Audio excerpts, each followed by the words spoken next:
Hi, I'm Shannon. I am coming back to you today to tell you about the aftermath of my autism and ADHD diagnostic assessment. So if you'd like to know how that went, which it went pretty off the rails, if you want to know how that went, then you can check out part 1. And I'm just going to talk about what happened afterwards, and then depending on how long this video ends up being, I will either talk about the report itself or not. We'll see. So in the immediate aftermath of getting off the phone call, I was pretty shut down and I was shaking and I couldn't really talk. So I couldn't call anybody. So I can usually type, not always, but usually when I'm kind of shut down, I can still type, I just can't speak. Not always. Sometimes I can't just communicate. Physically my fingers would work, but I can't actually bring myself to contact another human. It just doesn't feel safe, because usually humans are the source of my distress. So I was on my couch, I was shaking, and I asked a couple of my friends online, I told them what had happened and some of the things that the psychologist had said, and I basically was looking for someone else to tell me what happened, because in the first few hours after especially a really traumatizing conversation, or one that's got a lot of big feelings and emotions in it, then it just takes me a really long time to process it. And so for the first few hours, or in this case even the first few days, I was mostly just repeating things that he'd said that had stuck in my head. And I couldn't articulate why those were my stuck points. I couldn't say, I'm upset because this was misogynist, or this was victim blaming, or this was inappropriate for the clinical setting. I couldn't say any of those things. That takes me a while to get there. My first response is, he said I would be dead. Why did he say I would be dead? So I just keep repeating, which I don't know if that's echolalia or not. A lot of people, autistic people, have echolalia and they repeat things. I never really thought about it as that, but I guess it could be. I don't know. I didn't sleep all night long. I stayed awake. I was shaking. I had to call off work the next day and just say I'll try and work from home, but I didn't really get anything done because I was in a shutdown. So couldn't do anything. But I talked to my friends online and they were like, yeah, that sounds very odd. I don't think your psychologist was supposed to tell a patient you would be dead. And I don't think that they're supposed to cry. And I don't think that's normal in a clinical setting. That sounds really weird, creepy, manipulative, predatory. So especially right in that first aftermath, I'm not looking for conflict. I'm looking for a way to avoid conflict. I don't want to have conflict with someone. So I'm looking for a reason that their behavior is not bad. Even if it impacted me in a harmful way, I'm looking for evidence that my conclusions are wrong, that my feelings are wrong. So one of my friends said, he could be having a mental health crisis. And I was like, actually, that could track. He's crying and talking about his relative's assault with a patient, and he was so scattered the whole time I was there.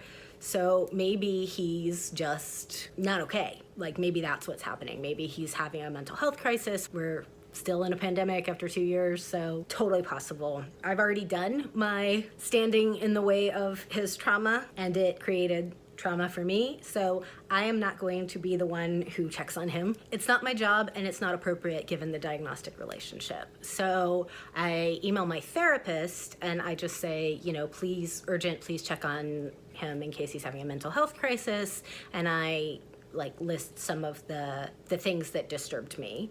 And again, I'm just repeating verbatim words he said, or stating facts and then he started crying, and there's no analysis in any of this because I'm just not there yet. So I can't say he attributed fault for his relative's assault to her not protecting herself and told me that was gonna that I needed to protect. I can't say there was a lot of victim blaming, there was a lot of entitled misogyny. I can't say any of that in the moment. That's 3 weeks later, right? In the moment, I'm just he said I had to keep myself safe for the sake of the people who loved me. So I can convey exactly the thing that I'm fixated on and perseverating on.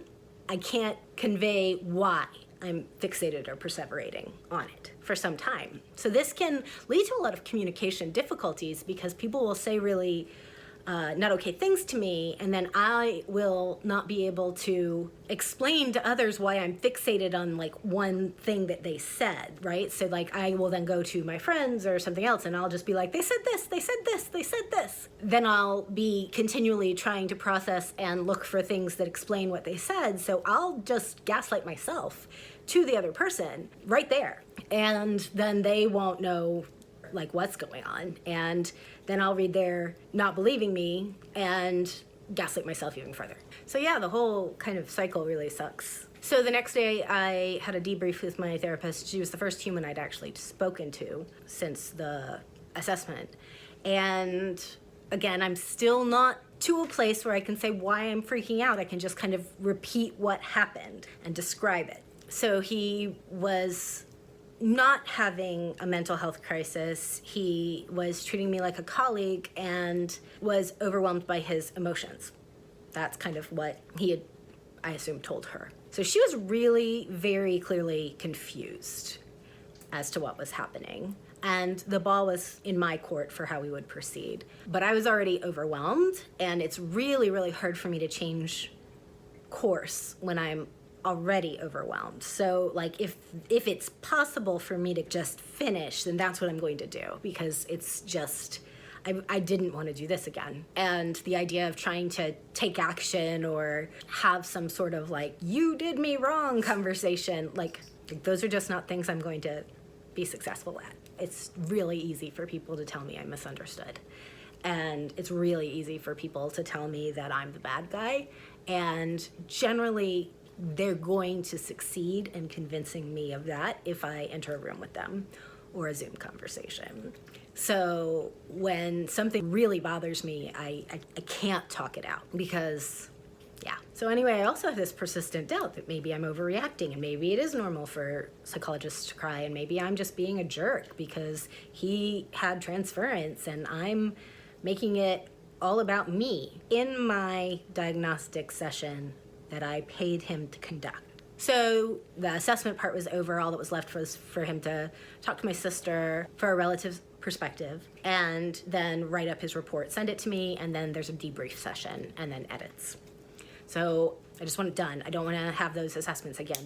They were dehumanizing and vulnerable and ableist and just like really focused on pathologizing my differences as opposed to understanding my differences. And there was this kind of benevolent sexism, ableism vibe through the whole thing, and I don't want to do that. As I said, I read a lot of psychology, and a persistent problem is psychologists talking to psychologists. I have a PhD in women gender sexuality studies, so like when I read psychology, I read people that are intervening in these dynamics. I've gotten a little spoiled because I think everybody knows that stuff, but they don't.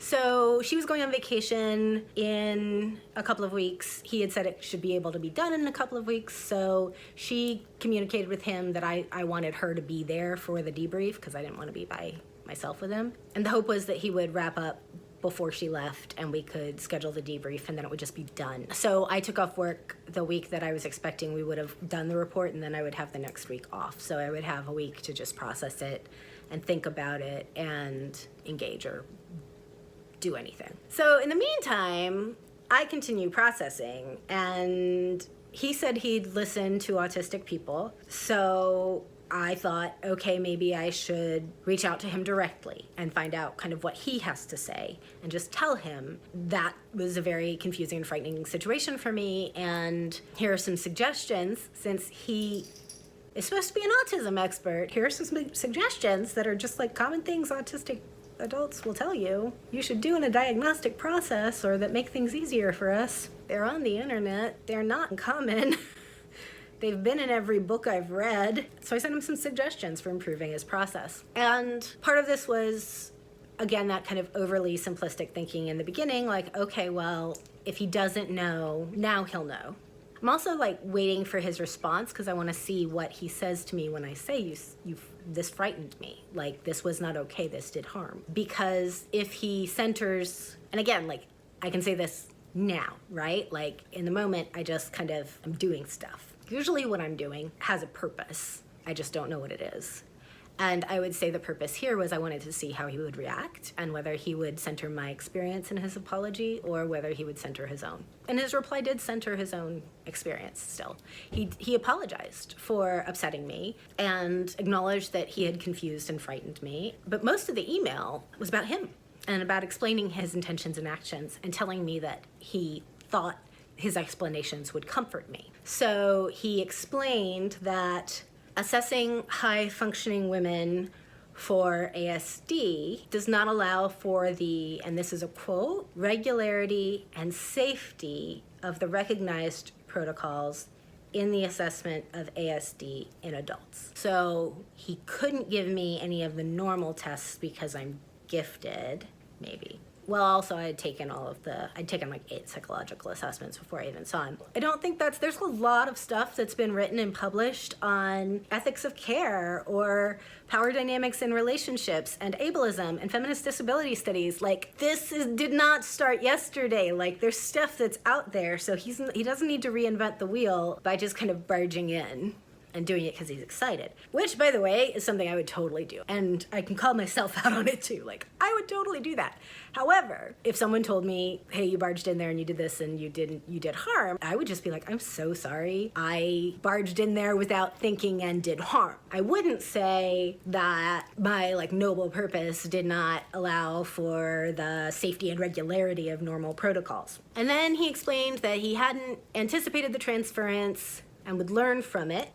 Good for him. He suggested it would comfort me to know that he'd learned emotional regulation through competing as a child, and he explained that really it had all happened because he had been aware that it would be difficult for me, and he had been trying to match my vulnerability by being emotionally open himself. And so really it was quite noble that everything went wrong because he knew that it could be uncomfortable for me, so he was just trying to match my vulnerability. So again, let's just talk about delayed processing, okay? So my first reaction is, oh, well, he said he was sorry. Transference is a documented danger. I have no idea why he thinks you would learn emotional control from competition. That sounds really like some patriarchal BS. But he said he was trying to match my vulnerability, so...